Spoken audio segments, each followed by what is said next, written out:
Salam alaikum wa rahmatullah. Mes chères sœurs, mes chers frères,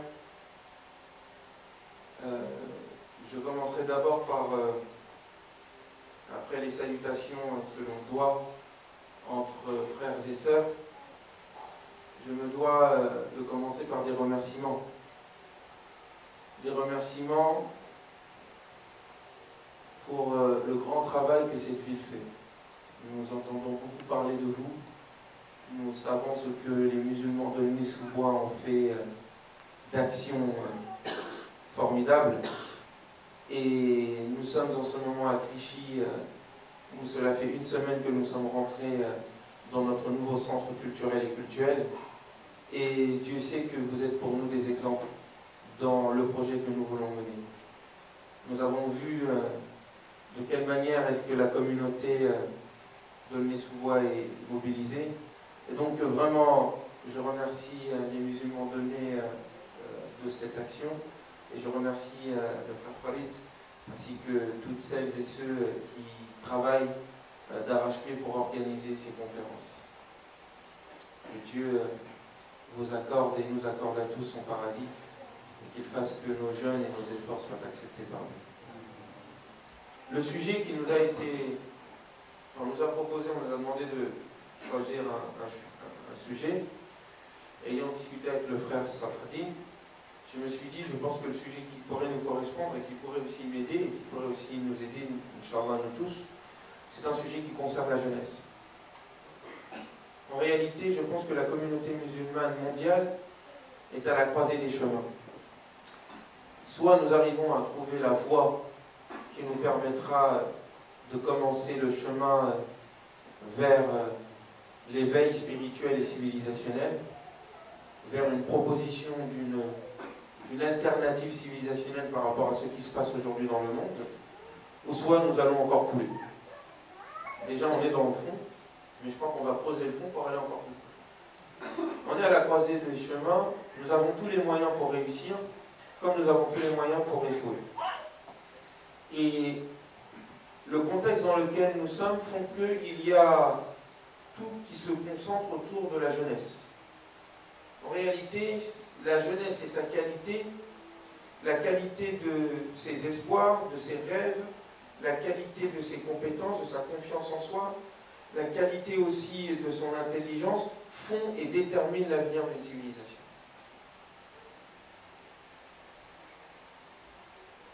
Ce sont les jeunes qui font une civilisation. Car ce sont eux qui ont la force, ce sont eux qui ont les rêves, ce sont eux qui ont l'envie de changer le monde. Donc souvent les jeunes ne sont pas des conservateurs. C'est un public, c'est une génération qui est souvent en entre-deux. Elle sort de ce que les parents lui ont enseigné, les cadres dans lesquels elle a été éduquée, et elle tente d'essayer de penser à un autre univers. Elle est entre la rébellion et en même temps l'innovation. Et quand il n'y a que la rébellion, ça casse tout. Et quand il n'y a que l'innovation, il n'y a pas grand-chose. Et quelquefois, rébellion et innovation, pour qu'elles puissent être ensemble, il faut un peu de cette conservation. Mais un autre problème aussi est là, quand il n'y a que la conservation, quand il n'y a que, il faut rester dans des cadres, eh bien on tue l'énergie de la jeunesse. Aujourd'hui, lorsque nous regardons le monde musulman, nous sommes dans un monde où la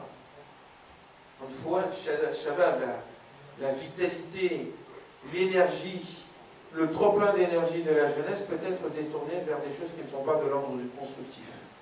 Nous avons beaucoup de jeunes qui ont envie de changer le monde et rapidement nous les retrouvons dans des filières un peu étranges qui peuvent avoir envie de se retrouver en plein milieu du Sahara près du Mali pour combattre je ne sais quel ennemi, ou se retrouver en plein milieu de la Tchétchénie, ou encore dans d'autres endroits où il y a des conflits. Il y a un certain nombre aussi de jeunes qui, en France, poussés vers l'envie de plaire à Dieu et donc d'entrer dans sa satisfaction, peuvent être utilisés vers des mauvais penchants. On utilise la bonne intention, la naïveté naturelle, l'innocence du jeune vers des projets qui ne sont pas d'ordre civilisationnel et qui sont plus dans la déconstruction que dans la construction. Donc nous sommes dans cette situation-là. Et si nous n'avons pas des professeurs, si nous n'avons pas des sages qui aident, qui donnent une perspective d'avenir à notre jeunesse, qui la guident et donnent un canal qui permette à cette énergie de passer et de construire quelque chose, je pense que ce tremplin d'énergie va détruire beaucoup de choses. Et c'est ce qui se passe aujourd'hui. D'où la thématique qui a été choisie, à savoir la jeunesse musulmane, de l'obscure et bédouine religiosité à la religiosité lumineuse et coranique. Donc il peut y avoir plusieurs formes de religiosité. هناك أكثر من تدين. هناك تدينات. تدين مظلم وتدين نوراني. تدين قرآني وتدين بدوي أعرابي. هل يمكن أن يكون المسلم est-ce qu'il se peut que le croyant et le musulman puissent avoir une religiosité obscure et bédouine? Mais qu'est-ce que nous entendons par là? Est-ce qu'un même musulman peut faire le choix d'une religiosité coranique et lumineuse? Est-ce que c'est possible? Non. Il y a plusieurs façons d'être religieux. Mais qu'est-ce que nous entendons par religieux? La religiosité, la religiosité n'est pas la religion. La religion, ce sont les principes, les préceptes et les cadres qui permettent à la religiosité d'exister. Par exemple, il y a les 5 piliers de l'islam, il y a le halal et le haram, il y a le maqasid sharia, c'est-à-dire les finalités de la sharia. Il y a la vision et la philosophie que le Coran nous donne, la aqidah, le fait de croire en Dieu, en ses prophètes, en ses livres, aux anges. Tout cela, c'est le cadre, c'est le chemin, c'est la voie que chacun d'entre nous prend pour aller vers Allah subhanahu wa ta'ala. Mais la façon dont nous allons prendre cette voie, la façon dont nous allons marcher, la façon dont nous allons être croyants et musulmans, cette façon-là, elle diffère de l'espace par rapport à l'espace et au temps. Cette façon de faire, cette façon d'être musulman, c'est ce que j'entends par le terme religiosité. Al-Tadayyun. كيف تكون مسلما هذه الكيفية هي تدين. La façon dont tu vas être fidèle à Dieu, c'est ce qu'on va dire la religiosité. Et la religiosité, cette façon, elle peut être bonne ou mauvaise. On peut être un bon musulman comme on peut être un mauvais musulman, on est toujours musulman. On peut être dans la sunna du prophète, c'est-à-dire suivre sa voie, comme on peut être un musulman et faire autre chose. On est toujours musulman.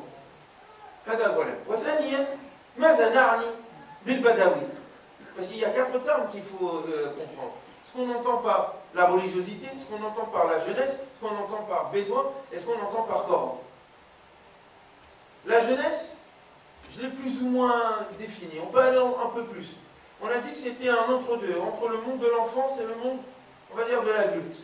Et souvent, la jeunesse, pour ceux qui ont étudié un peu la psychologie, surtout la psychologie de l'adolescent, nous savons que la jeunesse est un moment où l'être se construit. Nous sommes en train de nous construire vers le monde adulte. C'est là où la personnalité s'affirme. Et souvent, la personnalité de la jeunesse, du jeune, de l'adolescent, elle s'affirme souvent par rapport au cadre de ses parents. Par rapport, soit c'est par rébellion, et c'est une façon de se construire, soit c'est en continuant, c'est une autre façon de se construire. En tous les cas, il faut qu'ils se positionnent. C'est pour ça que souvent, on dit que les jeunes ont toujours besoin d'être en bande, d'être en groupe.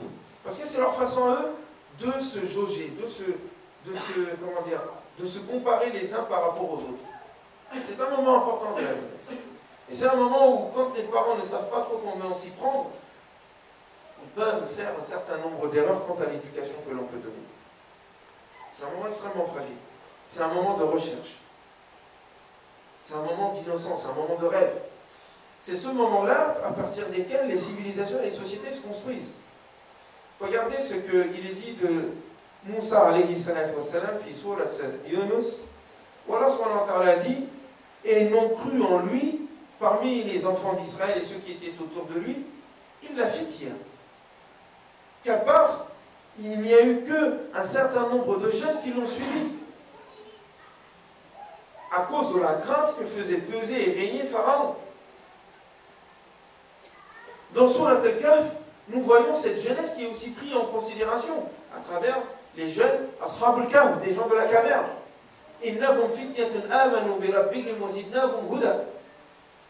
C'est un groupe de jeunes qui ont cru en leur Seigneur et en leur Dieu. Et de cela, à cause de cela, nous avons donc augmenté leur guidance et leur capacité à entrevoir le bien. Donc c'est un moment important, c'est un moment, un entre-deux. Et une communauté, et en l'occurrence musulmane, qui ne sait pas tenir compte de cette jeunesse-là, lui donner le cadre de son expression sur le plan du loisir, sur le plan de la connaissance, sur le plan du voyage, sur le plan des questionnements, c'est une communauté qui se perd. Parce que c'est là où l'avenir se construit. Mais qu'est-ce que nous entendons par bédouin? Le bédouin vient du terme arabe al-badawi, al-badi. Et dit, c'est ce qui est dit dans Surat Al-Ahzab, quand on parle des hypocrites qui étaient autour du prophète et qui avaient peur du combat, et le Coran dit, cela espérait se trouver loin, parmi les bédouins, posant des questions quant à votre sujet. Et le Coran, quand il définit les bédouins, il ne le définit pas de manière positive. Les bédouins, leur caractéristique, c'est qu'ils ne sont pas dans une cité. Il n'y a pas de relation sociale très très élevée. Ce sont des gens qui se retrouvent loin des cités, loin des villes. Ce ne sont pas des civilisés, ce sont des gens de la campagne. En un terme beaucoup plus, on va dire, français, c'est ce que les Français, ou en tout cas dans l'histoire, nous utiliserons le terme de barbares. Des gens qui ne sont pas dans la civilisation dans la cité, mais qui sont loin, qui n'ont pas de comportement très élevé. Ce sont ceux-là que le Coran d'ailleurs appelait Surat Al-Hujurat, où Surat Al-Hujurat se partage en deux.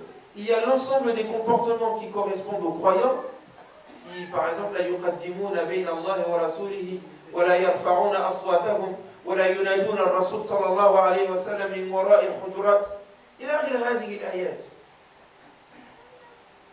Tous ceux qui font le contraire de ça, qui élèvent la voix, qui ne savent pas baisser du ton, qui interpellent les gens, qui prennent pour toute information, une petite information, ils prennent des décisions hâtives, sont prêts à aller attaquer tout et n'importe qui, sont toujours en train de se combattre mutuellement, prennent les uns pour les autres, ils se prennent pour les références et pensent que les autres sont des moins que rien, une forme de racisme. Tout cela font partie des caractéristiques des bédouins. C'est pour ça que lorsque les bédouins viennent voir le prophète, il leur dit Amen. Qu'est-ce que Allah leur répond? Qul lam tu'minu. Non, vous n'avez pas encore. Vous n'avez pas encore. La foi n'est pas encore rentrée dans votre cœur. Cette foi qui permet d'avoir le comportement d'hommes et de femmes civilisés, d'hommes et de femmes qui ont cru en Dieu, qui savent se tenir en groupe, qui savent proposer des choses à l'humanité entière, vous n'êtes pas encore de cela. Mais Allah subhanahu wa ta'ala continue en disant Yamunnuna alayka an aslamu. Ces gens-là, ils sont musulmans en apparence, ils prient comme nous. Mais ils n'hésitent pas à voir le prophète en disant tu as vu, ya Muhammad. Tu as de la chance, hein, on est devenus musulmans. Tu as de la chance, on est devenus musulmans. Yamunnuna alayka an aslamu.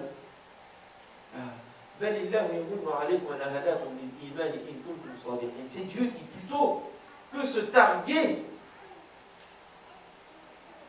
du fait qu'il vous a guidé vers la foi si vous êtes véritablement croyant. L'attitude du croyant, ce n'est pas celui qui se vante d'être croyant. L'attitude du croyant, c'est celui qui remercie Allah de l'avoir guidé. Mais ces bédouins-là ont l'apparence de l'islam, mais n'ont pas le comportement. Ils n'ont pas cette sagesse qui impriment leur comportement et leur cœur et qui se voit dans leur façon d'être, même envers les sources, même envers le Coran, même envers les croyants, même envers son prophète Muhammad sallallahu alayhi wa sallam. Donc, la religiosité des bédouins est une religiosité donc qui est obscure. Les apparences de l'islam sont là, mais sa profondeur et sa lumière n'est pas présente. Et de l'autre côté, il y a la religiosité qui est de type coranique, qui correspond aux orientations du Coran, qui se base sur une connaissance profonde de Dieu subhanahu wa ta'ala à travers sa création et une relation intime avec le livre d'Allah subhanahu wa ta'ala et en même temps une ouverture envers la société et une relation bien plus élevée en termes de comportement. Ils ont un capital culturel, si on peut utiliser un terme bourdieusien, un terme de Bourdieu, un capital culturel et humain beaucoup plus élevé à cause de la foi, de l'éducation qu'ils ont eue et des relations qu'ils ont entretenues avec les êtres humains. Alors que le bédouin, allez, je vais sauter le pas. Le mec des quartiers. Parce que nous, on n'a pas de bédouin ici. On n'a personne qui se balade en chameau. Je crois qu'il y en a qui essayent, mais ils n'y arriveront pas. S'ils pouvaient, ils le feraient. Et ils le feront, hein. Il y a quelqu'un qui est venu me voir et m'a dit, mais tu sais, boire de l'urine de chameau, c'est bon. Et ça fait partie du dîme. Ça fait partie du dîme, mon frère. C'est la vie d'un bédouin. Il aime tellement Chachamel qu'il peut voir son urine. Moi, c'est pas mon truc. Et tu ne peux pas venir m'imposer ça en disant ça, c'est la religion. Et tu ne peux pas faire une conférence devant tout le monde à l'Assemblée nationale en disant il faut boire, mes chers frères, pour vous guérir, l'urine, akramakumullah, du chameau.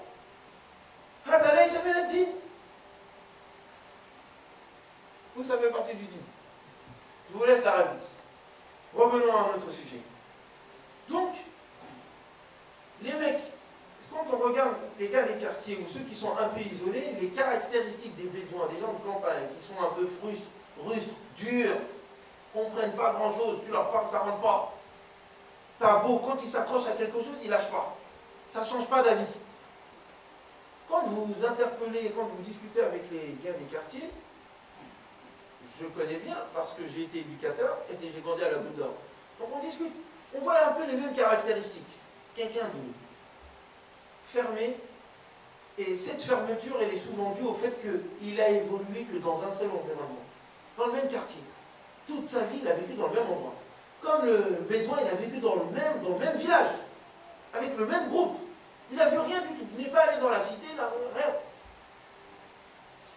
Quand on a ce genre d'attitude, c'est une attitude, une âme, un cœur qui est restreint. Son infini est complètement restreint. La vérité qu'il voit, c'est une seule et même vérité. Là, il y a ta'addad. Et souvent, la vérité, c'est la sienne. Et tous ceux qui ne sont pas dans sa vérité à lui, ce sont tous des koufars. Ils voient les choses de manière binaire. Soit tu es dans ma voie, ou tu es contre moi. Et si tu es contre moi, je peux te tuer. Si tu es avec moi, il faut que tu me ressembles.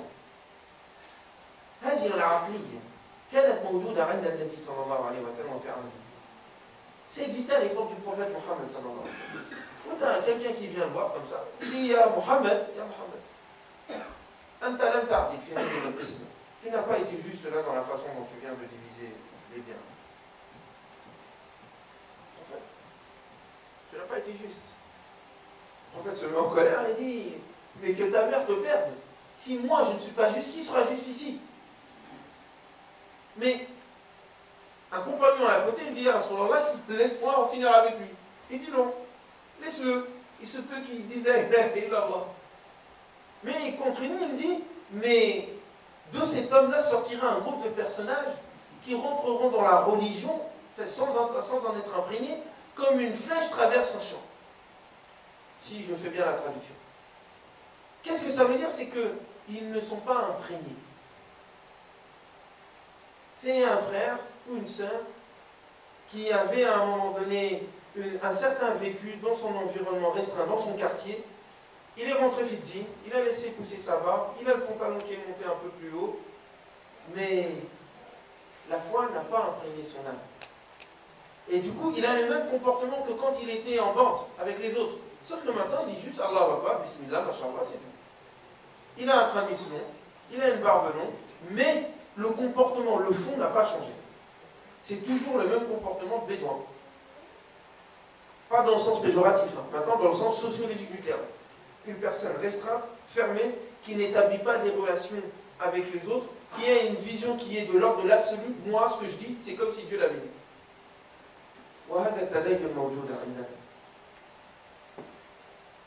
Cette façon, cette religiosité, elle est présente parmi nous. Elle est présente, et on la voit souvent, même dans les mosquées.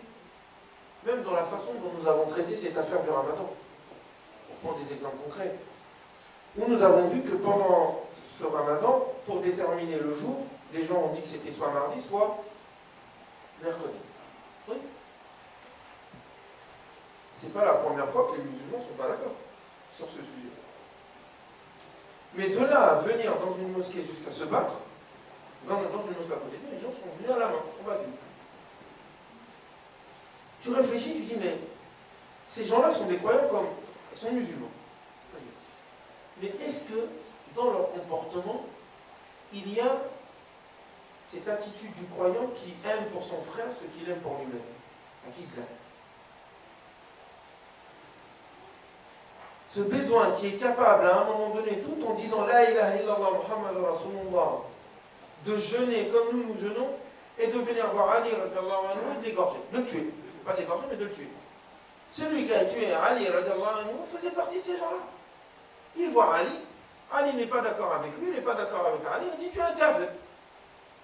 Tu es un kafir, il y a Ali. Et non seulement tu es un kafir, mais je vais te tuer en plus. Et quand je vais te tuer, je vais te dire Bismillah en plus. Alors, tuer quelqu'un en disant Bismillah, mais quelle religion peut accepter ça?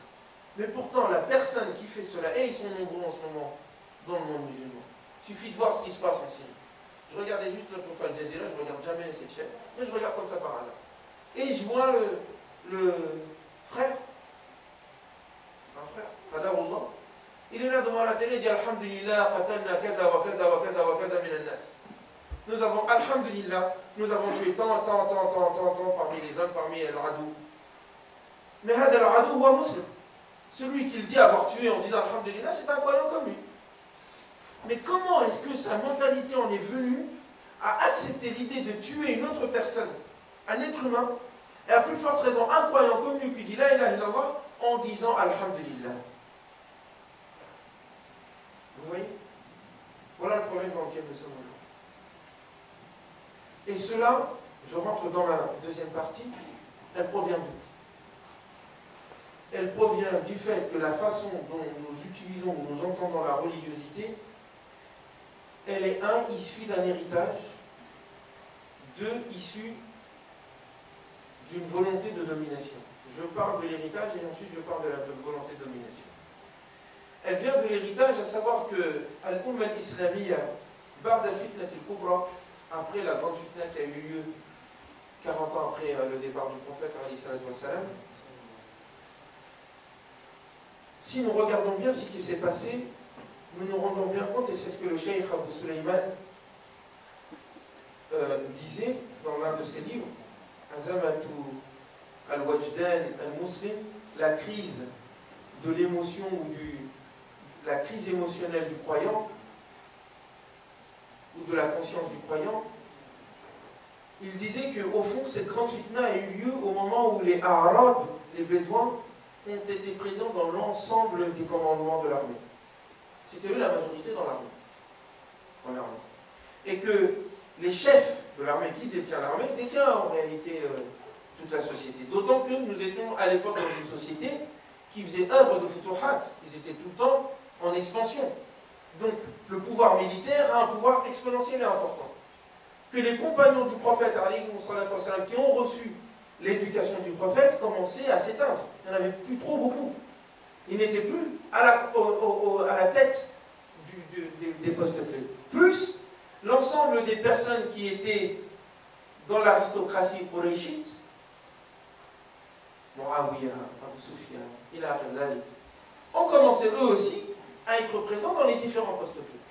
Donc il disait que la grande fitna a eu lieu lorsque les Arabes, les Bédouins ont été majoritaires dans les postes clés et ont réussi à imposer leur vision à l'État. On ne peut pas comprendre de quelle manière est-ce que les compagnons ont été désarmés face à la fitna de Othman radiallahu anhu et le fait qu'il a été assassiné en plein milieu de Médine, et que Ali radiallahu anhu aussi a été contesté dans son commandement, si on ne comprend pas qu'eux-mêmes n'avaient plus les choses entre les mains. Que Ali lui-même était obligé à un moment de subir la pression de ceux qui détenaient en réalité le commandement dans son armée. Et la plupart de ces personnes-là étaient issues de la campagne des Bédouins et n'ont pas reçu l'éducation prophétique et n'ont pas reçu l'éducation coranique qui était celle des compagnons du prophète. Ça a eu un effet ensuite sur tout l'héritage musulman. Lorsque vous regardez l'héritage musulman, vous regardez les Khawarij, les Ahl Sunnah wal Jama'a, les Shia, les Mu'tazili, vous ne voyez que ce ne sont qu'une succession de contradictions et de combats, d'animosité. Un tel qui prend l'autre, qui va l'assassiner, l'autre qui dit je vais égorger l'autre pour faire ma fête religieuse, c'est-à-dire Yom al-Eid. Elle dit aux autres, je vous propose d'aller égorger vos moutons, quant à moi je vais égorger un tel parce qu'il m'a dit ça, il a dit ça, il a dit ça. Et il l'a égorgé dans la mosquée devant tout le monde. هذه العقلية لها آثار في تراثنا الفكري. Ça a laissé des traces dans notre héritage. Et c'est ce que nous continuons quand les jeunes rentrent dans le dîn aujourd'hui. La première chose avec laquelle ils sont en contact, ce n'est pas avec le Coran, ce n'est pas avec le comportement d'un frère ou d'une sœur, ce n'est pas avec le comportement d'un cheikh qui lui explique un certain nombre de choses. Non, il est en contact direct avec cet héritage-là. L'héritage des contradictions, l'héritage des polémiques. Foulan il a dit ci, Foulan il a dit cela, et puis il y a des ikhtilaf là-dessus. Il faut que tu sois dans Ahl Sunnah wal Jama'a, et dans Ahl Sunnah wal Jama'a, il faut que tu sois de Salaf Salih, et dans Salaf Salih, il faut que tu sois dans Al-Firqatun Najiyah, et dans Al-Firqatun Najiyah, il faut que tu serves tel cheikh, et si tel cheikh n'est pas d'accord avec l'autre cheikh, le c'est un kafir, c'est un mu'tadi'. Voilà ce que nous enseignons à nos enfants quand on leur apprend la religion. Vous voulez qu'avec ça, ils sortent quelqu'un d'équilibré? Là, il ne peut pas sortir d'un tel héritage qui se présente comme la voie de la religion musulmane. Il ne peut pas sortir un être humain équilibré. Il va sortir un être humain qui va avoir la haine pour toute l'humanité. Il va sortir un être humain qui aura envie de sang. Parce que c'est déjà un criminel avant. C'est juste qu'il n'avait pas la possibilité, shar'an, de se laisser aller. Là, il rentre dans le dîn, on lui dit écoute, c'est un kafir, tu peux te laisser aller. Allez, vas-y, égorge. Égorge, comme tu veux. Bon, tu ne peux pas égorger parce qu'on n'est pas en guerre, tu peux t'être kafir. Traite comme tu veux. Les mêmes mentalités que les gars de quartier. Les gars de quartier, moi je me souviens quand j'étais à la Goutte d'Or, quand je grandissais là-bas, je voyais les gars de Montfermeil attaquer les gens de la Goutte d'Or, les gens du 18e allaient attaquer les gens du 19e. Dans la vision des gens du 18e, les gens du 19e, ce n'est même pas des êtres humains. C'est pour ça qu'on peut les taper. On peut les tuer. Et dans la vision du 19e arrondissement, les gars du 19e de la Goutte d'Or, ce n'est pas des êtres humains, ce n'est pas des gens bien. Ils ne font pas partie de notre groupe. Cette mentalité, elle existe aussi dans les religions. Tu ne fais pas partie de mon groupe. On connaît cette histoire qui est racontée dans le Torah, où lorsque un chaférite ou un hambalite voyait un chaférite, quand il fait tachahhud, laisser sa main comme ça au moment de la shahada, il prenait son main, il le cassait.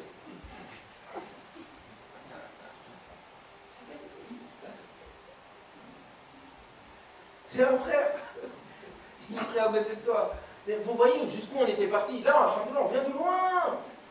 C'était à l'époque où on disait est-ce qu'il est permis d'épouser une halafite?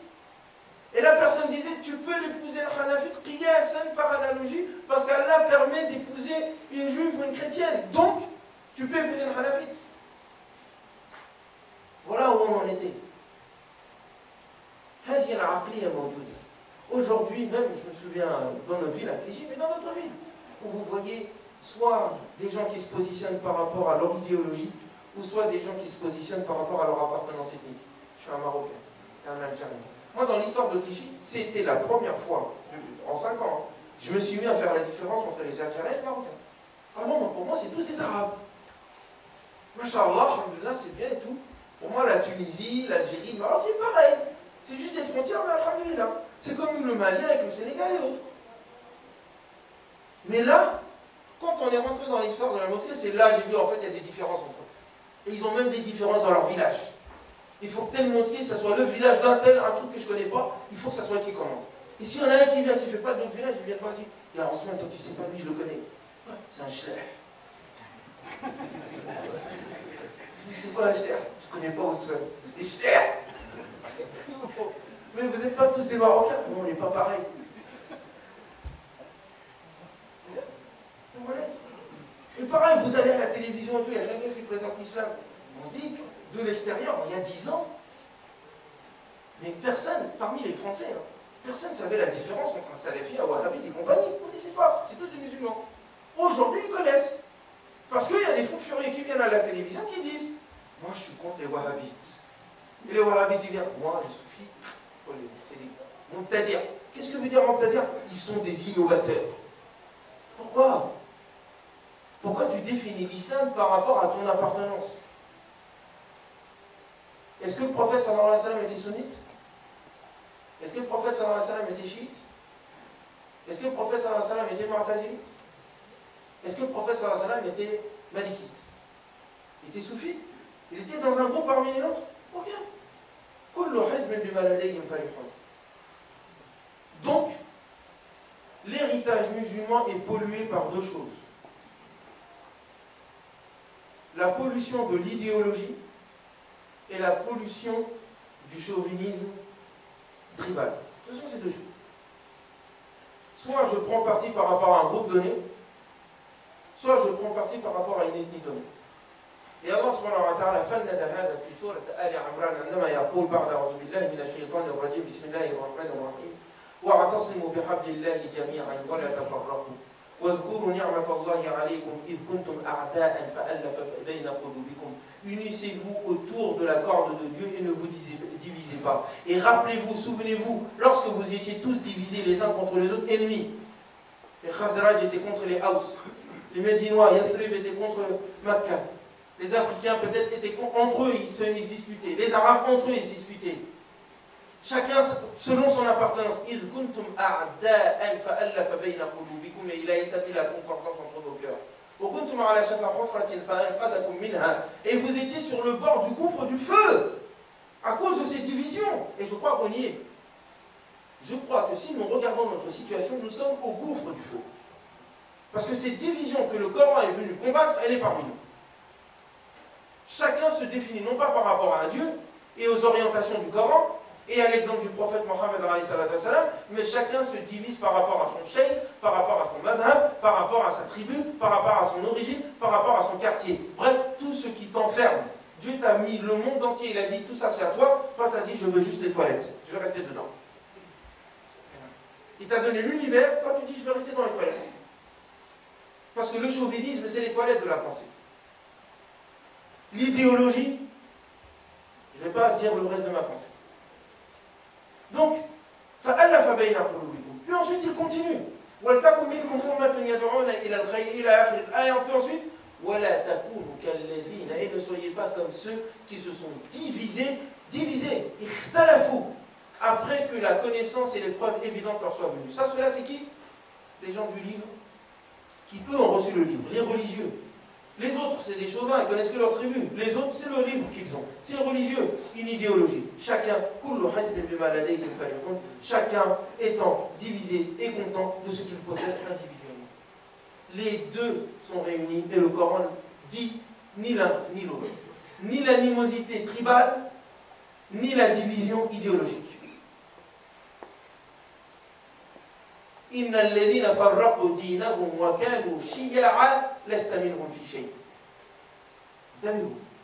Ceux qui ont pris leur religion comme sujet de division et qui se sont transformés en groupe distincts, tu ne fais en aucun cas partie d'eux, ya Mohammed. Moi je ne sais pas ce qu'on va dire hier en prière. Je ne sais pas. Je ne sais pas ce qu'on va dire. هذا التدين هو التدين الفاسد المظلم الذي لا يرتكز ولا يبني تدينه على القرآن والسنة ولا على معرفة الله سبحانه وتعالى. Je n'ai pas voulu chercher le bédouin qui se trouve en plein milieu du désert saoudien ou je ne sais où. Et beaucoup d'entre eux dirigent ce pays. Que Dieu, Inch'Allah, nous guide tous. Je n'ai pas voulu aller là-bas, parce que ce sont leurs exemples aujourd'hui qui traversent nos sociétés. Un exemple bédouin, qui ne comprend rien du tout. Moi, à un moment donné, un frère, il vient de voir, il dit, je fais une fatwa, la fatwa c'est quoi? J'interdis aux femmes de répondre au téléphone.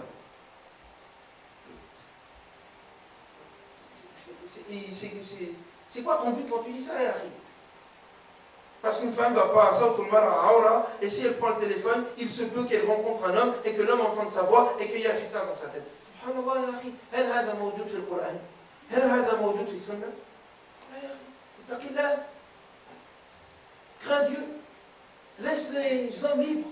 Allah subhanahu wa ta'ala, il a défini des choses, il a laissé les gens dedans. Mais non, parce que pour lui, dans sa vision à lui, bédouin, une femme ne doit pas sortir dehors. Et comme il est riche, parce que je pense qu'il est riche, et qu'il a plein de serviteurs, des jeunes Philippins bien sûr, qui sont à son service, sa femme n'a pas besoin de prendre le téléphone. Mais nous, on a des épouses et des sœurs qui sont des gens du peuple, on n'est pas riches nous. Donc si tu fais ça, tu bloques la vie de tout le monde.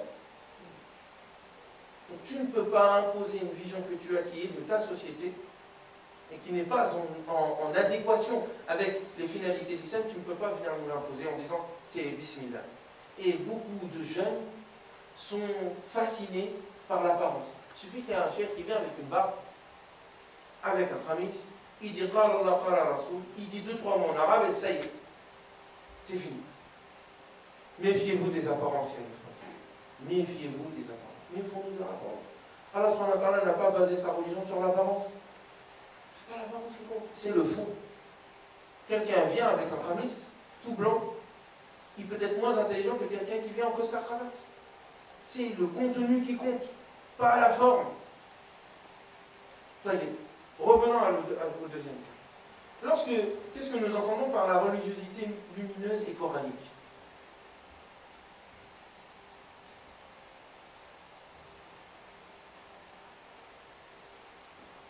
Qui parmi nous prend le temps, je dis le temps,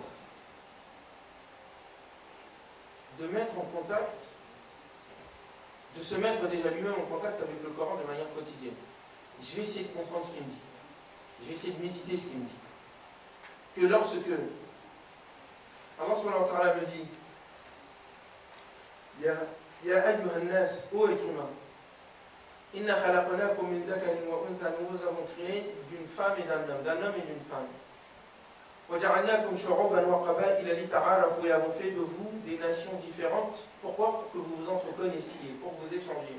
Inna akramakum 'inda Allahi atqakum, et le plus pieux auprès de Dieu, parmi vous, le meilleur auprès de Dieu parmi vous est le plus pieux. Quand tu dis ça, on connaît tout ce verset, ce signe. Mais prendre le temps de le méditer, de le comprendre et d'en faire son principe à soi. Ça va être le principe à partir duquel je vais établir mes relations avec l'ensemble des êtres humains sur la terre. Prendre le temps à un moment donné de construire la pensée des musulmans, non pas sur l'héritage de tel cheikh et de tel cheikh, mais mubasharatan à partir du Coran. Est-ce que ça, nous l'avons comme en tant que projet, en tant que vision? Il faut que tous les musulmans sachent ce que dit le Coran. Il faut que le monde entier sache ce que dit ce Coran, indépendamment de l'interprétation des uns et des autres. Car l'interprétation des uns et des autres peut être remise en question. Mais le Coran ne se remet pas en question. Qu'est-ce qu'à un moment donné dit le Coran sur la diversité des cultures et la diversité des couleurs?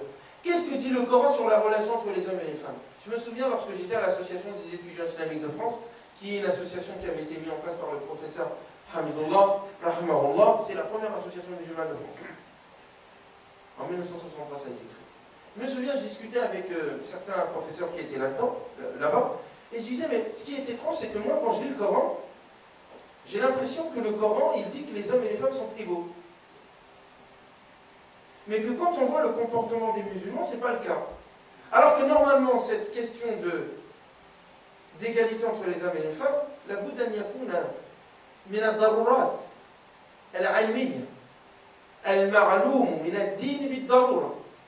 Le fait qu'Allah subhanahu wa ta'ala dit al-mu'minuna wal-mu'minat, ba'duhum awliya'u ba'd, ya'muruna bil-ma'ruf wa yanhauna 'anil munkar.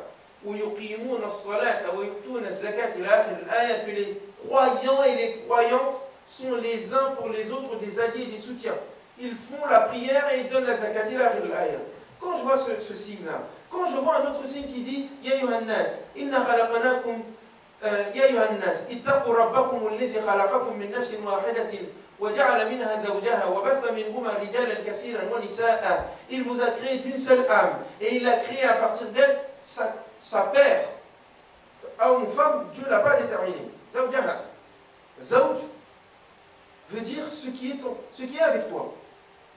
Par exemple, on dit paire de chaussettes. Une chaussette, une autre, et ils se ressemblent. Goûtent l'un pour l'autre. De telle sorte que je peux mettre une chaussette à droite ou à gauche, c'est pareil. Zawj, je veux dire cela. C'est celui qui t'accompagne, qui est de toi, et qui est comme toi. Donc, Allah subhanahu wa ta'ala a introduit l'idée qu'il y a une égalité intrinsèque entre les hommes et les femmes. Mais pourquoi ça, c'est pas présent dans les musulmans, chez les musulmans? Parce que la source principale des musulmans, ça n'est pas le Coran. C'est pas le Coran. C'est même pas les hadiths. Même pas les hadiths. Parce que le prophète sallallahu alayhi wa sallam, il a dit An-nisa ou shaqa'iqur rijal. C'est un hadith. Que les femmes sont les sœurs des hommes. Nous avons des hadiths du prophète alayhi salatu wassalam, où il donne de l'importance à la présence de la femme dans la communauté. C'est même pas les hadiths qu'on suit. En réalité, derrière les hadiths, c'est les interprétations qu'il y a derrière. Ce sont les interprétations bédouines de chaque société baptiste qui se sont imposées dans l'esprit musulman. Donc ce n'est pas les orientations du Coran musulman. Est-ce que nous avons aujourd'hui comme projet de dire aux frères et aux sœurs, lisez directement le livre. Le livre, il est clair, il est wadah. Nous avons certes facilité ce Coran pour le rappel. Est-ce qu'il y a quelqu'un pour méditer? Regardez l'appel de Dieu subhanahu wa ta'ala. Est-ce qu'il y a quelqu'un pour méditer ce livre? كم منا يتدبر هذا الكتاب؟ كم منا يريد أن يتأثر به؟ كم منا يقول أن القرآن ليس فقط قولا ولكن عمليا هو المحكم على كل ما سواه. Que ce livre-là, c'est celui qui décide du reste. Tout ce qui est en dehors du Coran est soumis au Coran. بما فيه الحديث. Si un hadith va à l'encontre du Coran, ça veut dire que le prophète ne l'a pas dit. Qui se donne la peine d'avoir les orientations du Coran dans son esprit? Le Coran dit que, par principe, les êtres humains sont égaux. C'est ce que nous avons récité tout à l'heure. Vous êtes tous des êtres humains, hommes et femmes, vous êtes issus de tribus différentes. Il n'y a pas de différence entre un noir ou un arabe. Il n'y a pas de supériorité pour un arabe, pour un non-arabe, comme le dit le prophète. Il n'y a pas de supériorité d'un Européen pour un non-Européen. Il n'y a pas de race supérieure. Il n'y a pas de peuple élu. Vous êtes tous issus de la création de Dieu. Et Dieu, il a fait votre diversité pour que vous vous entreconnaissiez. Donc il y a une égalité, une complémentarité intrinsèque. Tout enseignement, religiosité qui va à l'encontre de ça, il doit être jeté.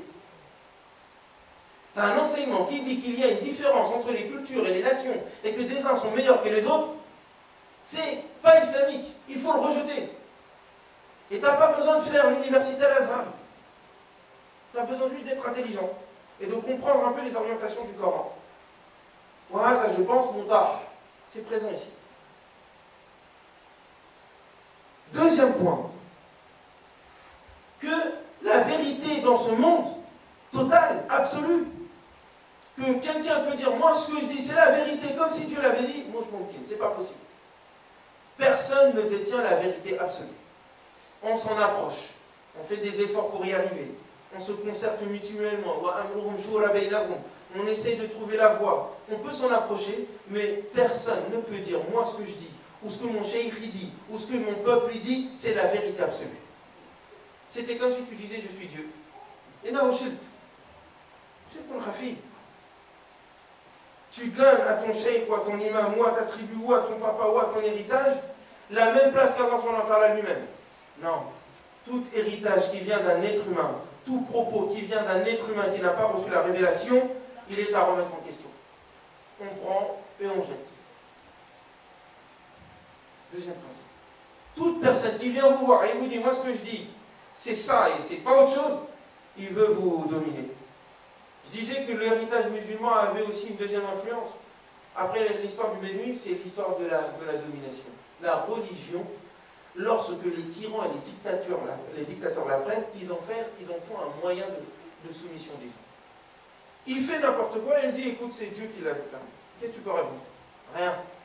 Parce qu'il te met en situation que si jamais tu me remets en question, c'est comme si tu remettais en question Dieu. Et ça bloque les cerveaux. Donc ne réfléchissez pas. Il ne faut pas réfléchir. Il faut accepter, c'est tout. L'une des caractéristiques de la religiosité bédouine, et on le voit, c'est des frères et des sœurs, wallah, ils ne réfléchissent pas. On a débranché leur cerveau. On les a convaincus qu'il ne faut pas réfléchir.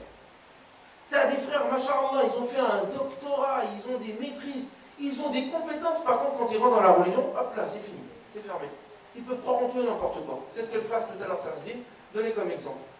Et je reprends ensuite les critères coraniques que je veux définir et ensuite je vais m'arrêter ici.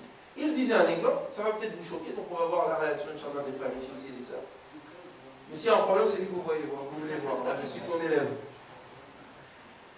L'histoire d'un imam qui raconte une membre pour encourager les gens à lire le Coran, que l'imam Shafi'i radiallahu anhu, Allah dit, lisez le Coran en entier 60 fois dans le mois, c'est ça? C'est ça, hein? 60 fois dans le mois. Donc 2 fois par jour. Hein? C'est ce qu'on a dit. Mais bon, l'imam Shafi'i, alhamdoulilah quand même, c'est pas un mais c'est pas Superman. Arrêtez.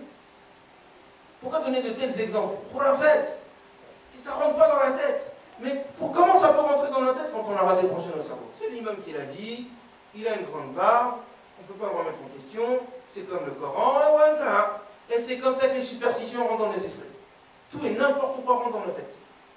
Tout et n'importe quoi se trouve dans la tête des musulmans, des trucs contradictoires. D'un côté, on dit c'est Dieu qui décide de tout, c'est lui qui détient le risque, et dans la tête, il faut aller voir tel marabout qui pour fasse un gris-gris pour essayer d'avoir le travail. Et ces deux sont présents dans son esprit.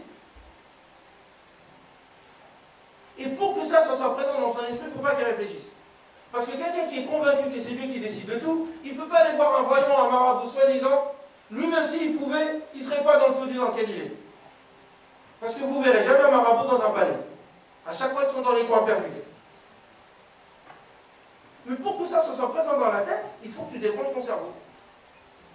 Et ça fait 1400 ans qu'on nous a entraînés là-dessus. 1400 ans, les frères. Après les 40 années de Khilaf al-Rashida, il n'y a que de la dictature.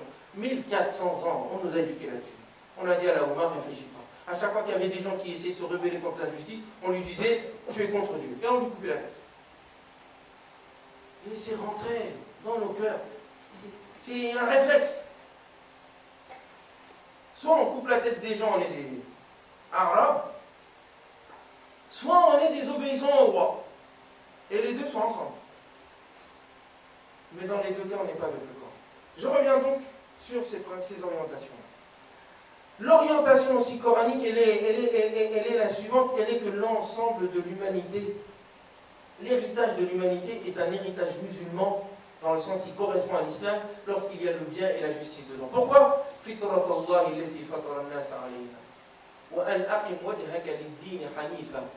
Mets-toi, donne ton être, tout ton être, au din, au projet, à la religion, entre guillemets, hanifan, en toute exclusivité. Hanif veut dire celui qui n'est pas dans un parti.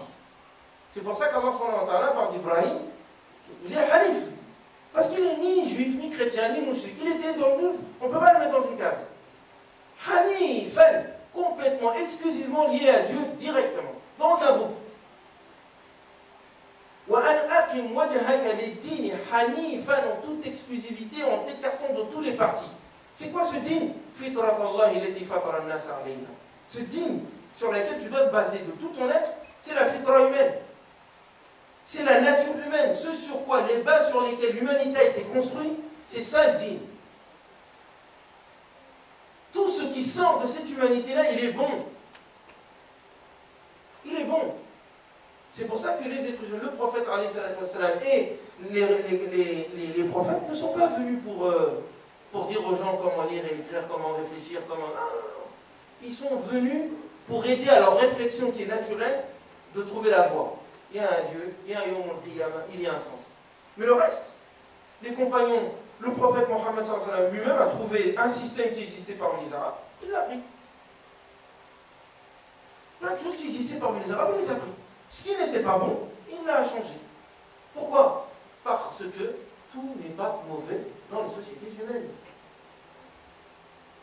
En France, il y a une culture qui existe. Tout n'est pas mauvais dans la culture française et européenne. Nous sommes des Européens. En tout cas, pour moi, je suis Européen, j'ai grandi ici. Mon oncle que voici qui est assis ici, il me connaît. Il me connaît depuis que je suis tout petit. Il sait comment j'étais quand j'étais au Sénégal. J'ai passé 3 ans là-bas. Là-bas, on m'appelait comment? On m'appelait Oussou Parisien. Oussou Parisien. Parce que j'avais les attitudes d'un Français. J'avais les attitudes d'un Français. On m'entendait parler, on voyait, lui, il vient de France. On voyait ma façon de me tenir, ma façon de réfléchir, poser tout le temps des questions, dire pourquoi. Et dire, mais il pose trop de questions, ce jeune. Non, mais il vient de France, il a été éduqué comme ça.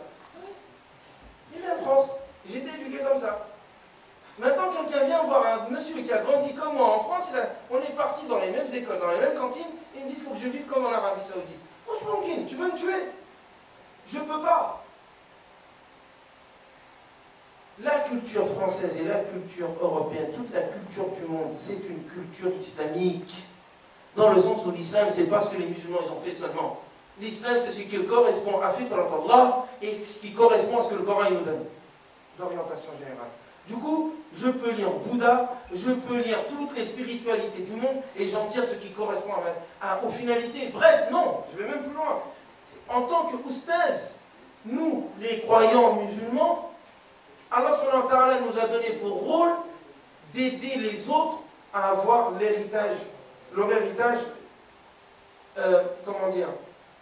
lavé de toutes les formes de falsification.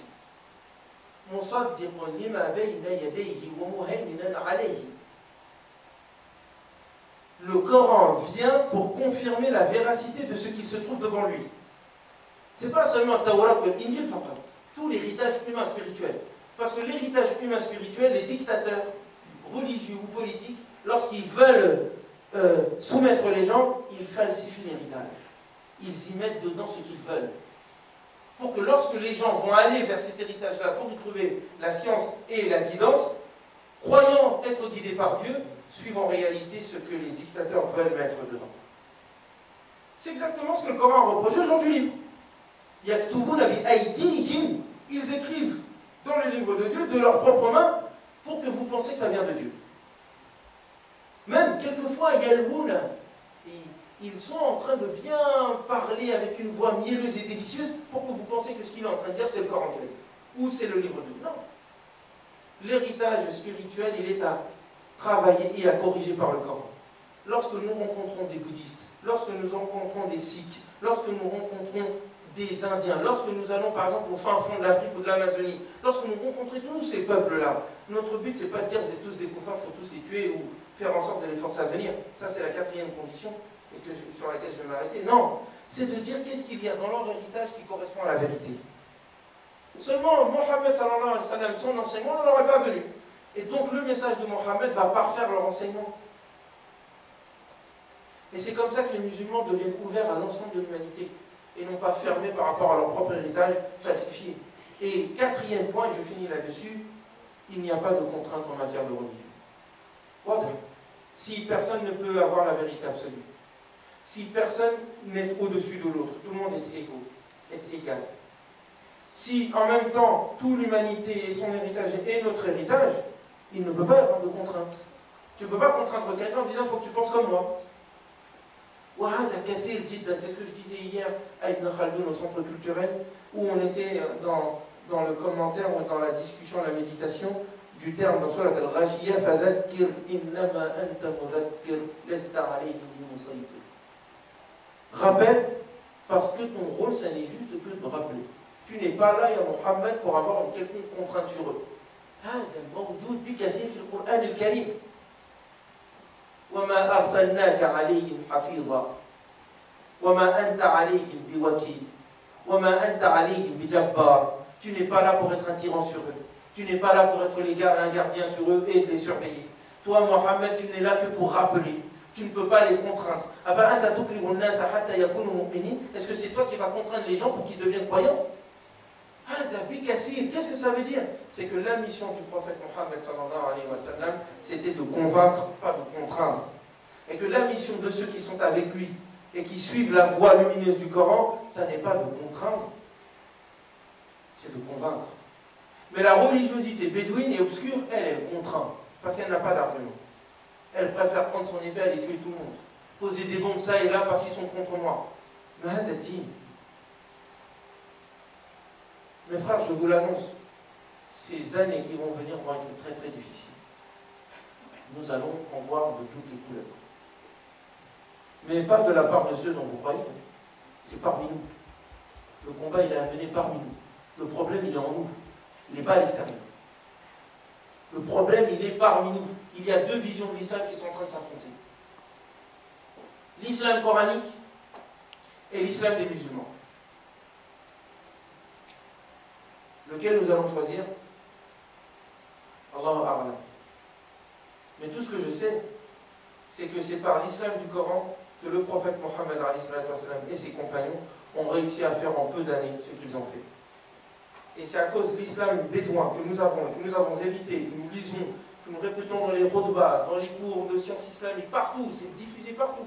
C'est à cause de cet islam-là que depuis des siècles nous sommes dans la décadence, et depuis 2 siècles de réformisme musulman, depuis Ibn Abdel Wahhab, en passant par Jamal Eddin al-Afghani, en passant par Mohamed Abdou, en passant par Hassan al-Banna, en passant par Malik Ben Nabi, en passant par Mohamed Jannah chez les Soninké, et d'autres peuples dans d'autres endroits, tous les réformistes depuis 2 siècles se sont tous cassés la figure, les frères. Il faut qu'on se pose des questions. Comment ça se fait que depuis le temps que les savants nous parlent, on n'avance pas? Alors qu'il fait partie de la sunna des messages des prophètes, qui lorsqu'elles commencent, elles ne reculent pas. Elles vont jusqu'au bout. C'est ce que l'empereur Héraclius a dit, parlant de la description de Mohammed, en disant que lui c'est un vrai prophète, parce qu'il a posé la question à Abu Sufyan, est-ce que depuis le début de sa mission, est-ce que c'est quelque chose qui est en augmentation ou ça recule? Abu Sufyan a dit ça augmente.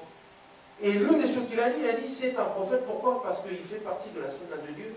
Lorsque la mission d'un prophète commence, elle va jusqu'au bout. Elle ne s'arrête pas.